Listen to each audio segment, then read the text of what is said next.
Okay, let's get into our vocab words. Start off with this word called feudalism. This is a system that also existed in China in the classical era, during the Zhou dynasty.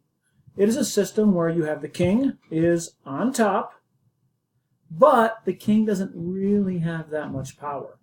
A lot of the power is this next level of nobles who own land. They kind of fight amongst each other. So these nobles are under the king, and they all own small plots of land. Now, they have their own armies that they use, and their armies are called the knights. So the knights are the armies underneath them. Then on the bottom, and the overwhelming majority of people are serfs or peasants. And serfs or peasant, these are people who have to farm on the land. And they live under the land of a noble.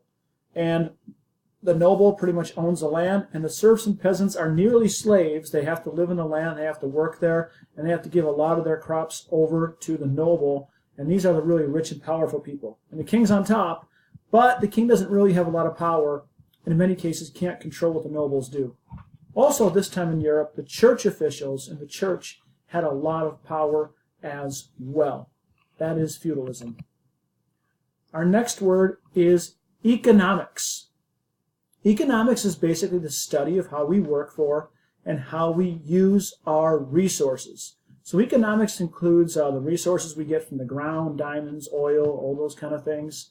Also how we use them and how it ends up getting us jobs. So trade has a lot to do with economics. Economics really has a lot to do with trade, has a lot to do with how we use resources, how we start businesses.